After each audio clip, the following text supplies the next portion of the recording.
Hi guys, welcome back to my channel Critics Cup. My name is Jacob and today I will be reviewing the series Loki. It's just wrapped up its final episode and overall I think the series is terrific. Now we'll be going into spoilers on this video, so if you haven't watched the full show, please click off now because I will also be predicting what I think is upcoming for the rest of the Marvel Universe after this episode. And Jesus Christ, there's a lot to get into. Right, starting off first, let's just quickly run through the characters. Tom Hiddleston as Loki is terrific as always. I think he's absolutely perfect in the role, and just seeing him to stretch his acting muscles and really give it his all with Loki has been terrific. He's very charismatic, and you always, even though he's kind of a villain, you always sympathise with him the most, which I find throughout his run. Now, next character, Owen Wilson as Morbius. Owen Wilson as Morbius is just perfect casting. He's absolutely terrific in the role. Him and Tom Hiddleston's chemistry are what keeps the show together, and I kind of wish they spent more time together. It felt like most of it, after the first two episodes, we got just the Loki and Sylvie show, which, moving on to the Sylvie, I'm a bit mixed on Sylvie. She feels a bit like narrow-minded, but I get that's the point of the character. She's enraged because she's just lost everything and never actually had a life or an existence, and has been told that she's meaningless and shouldn't exist, which can have a deep mental impact on people if you're a cosmic being that's been pruned from a timeline, I suppose. The characters are great, but they could have done with a bit more development and screen time, but I like where each of their arcs went with, like, Judge Renslayer and the Hunter, I forget their name, B15, I think it was, or B20, or C20, I don't know. But yeah, I would love to see more of them in Season 2.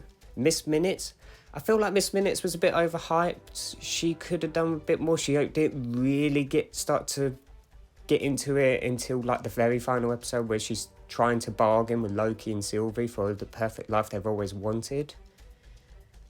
And also as well, I do think that it would have been cool if we got to see maybe a cartoon universe with all the Marvel characters, because we did get a tease for Frog 4, which was really cool. And yeah, so I'm just going to quickly now run through each episode, give my quick thoughts, and then we'll talk about that finale and where I think the whole Marvel Universe is going after this. So, episodes 1 and 2 I think are really great and really solid. And I was kind of hoping this show would dive into more time jumping. Like, I was hoping it would be a little bit similar to Doctor Who, but not each episode focused in one place, if that makes sense. I would have liked to seen Loki interact more with other variants of himself and other variants of characters we haven't seen in other timelines, so other versions of the Avengers, etc. Episode 3 is definitely the slowest episode, which I agree with. It's just set on one planet where the world is ending for them. I mean, we get a lot of time with Sylvie and Loki, which is nice, but it overall, in the grand scheme of things, it didn't really add much. And it, like I was just saying, it would have been nice if we'd jumped around in different places, because it was all just stuck in one place, and it was on the train and all that stuff. But yeah, the special effects and the cinematography is really stunning in that episode as well, though. And then moving on to episode 4, it's a lot more plot driven. We find out what's going on with the TVA. So it was the androids that were put there by somebody else, who we'll find out later. And there's just a lot of twists in that episode, which was really cool. But yeah, overall, it was more just a plot-focused episode. And then moving into episode 5, which is the Easter eggs episode and the Richard E. Grant show. Now, starting with Richard E. Grant, his version of Loki, the classic Loki, I thought it was absolutely brilliant. Definitely could have done more with him. We didn't get to spend much time with him as I would have liked. But hopefully they find a way to bring him back in the future. And Kid Loki didn't really do much, but I guess they're saving him for Young Avengers, whenever that ends up happening, or where they turn up. All the other events like Crocodile Loki, yeah, that was pretty cool actually. But yeah, the problem I have with the episode is it's just an Easter egg filled episode. I would have liked to see them maybe implement the Easter eggs into the actual story. So using the Thanos copter to fly over the cloud monster or something like that. Frog 4 comes out to help at some point just for a quick bit and maybe just give us a glimpse of the animal universe where all the Avengers are animals. Spider-Ham and that kind of stuff. They could have also maybe used the Yellow Jacket shrinking technology to enlarge themselves or shrink themselves would have been cool. Just like the trouble with Marvel is they hide all these things in the background and they pay them off maybe not for another 5 or 6 years, but maybe instead of setting up so much, maybe start implementing those cool elements, which I think the fans would appreciate a lot more. And then the finale. Now, final warning here. Kang the Conqueror turns up, Jonathan Majors, who I adore. I really love Jonathan Majors. If you haven't seen him in other things, he's a terrific actor, and Marvel were very lucky to have him as the overarching villain for this new narrative in the multiverse. He just chewed the scenery. He was really great. He's very terrifying as well. Like, he was very unpredictable. And yeah, Sylvie and Loki are given the tough choice of if they want to kill him, they're going to release other evil versions of Khan, or they could take his place and rule. But Sylvie's not having it. She's just lost too much and sends Loki away in a heartbreaking moment where you think they're sharing a kiss, but then she just pushes him back to the TVA and kills him. And then we get the reveal at the end that Loki is in a different timeline where no one knows who he is. So Morbius is confused by who he is. And then we see the statue of Kang the Conqueror. Now, Kang, I'm very excited to see. I'm so glad that Marvel revealed him here because Falcon and WandaVision, they set up little things, but this actually gives us something like a path of where the universe is going and where all the storylines are going to converge. So now we have our new Thanos, our overarching villain in Kang the Conqueror. I mean, I was really, really worried when Miss Minutes turned up. I was like, oh, for God's sake, she's going to be the big twist villain. No, seriously. And then they were just going to say, oh, my boss is Kang. But no, we see Kang and we get most of the episode with him, which is nice. But yeah, and then there's a mid-credits where Loki's coming back in season 2. Which I don't know how that's going to play out because, well, moving on to what's coming up and where I think this is all going. So my prediction is, so now it all makes sense why the new TV show coming out in August, What If, the animated show. Now that show makes a lot more sense because now there's all these branching timelines and it explains why each episode is going to have different scenarios with certain characters.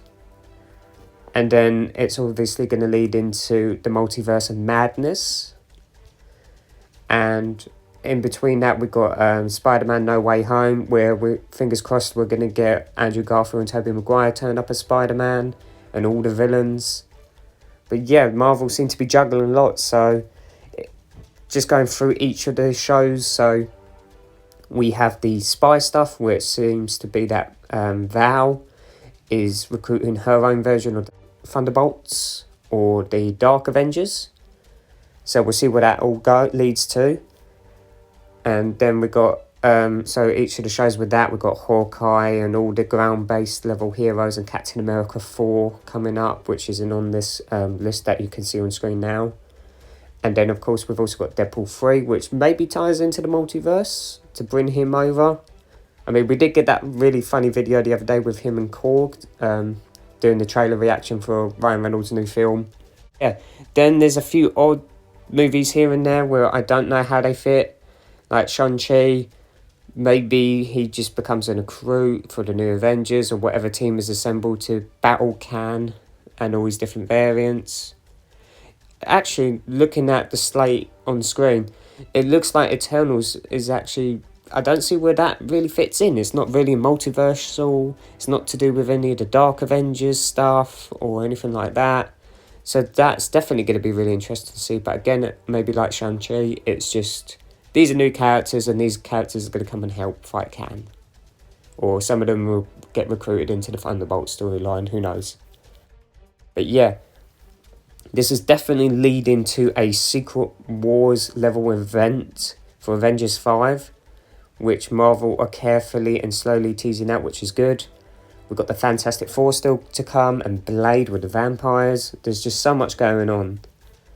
And I'm really curious to see how Marvel juggles all this stuff, because as I said in my Black Widow review, they seem to be bringing in so many new characters. I don't know how Marvel are going to keep track of all these moving pieces, because people want to see this character come back or that character to come back.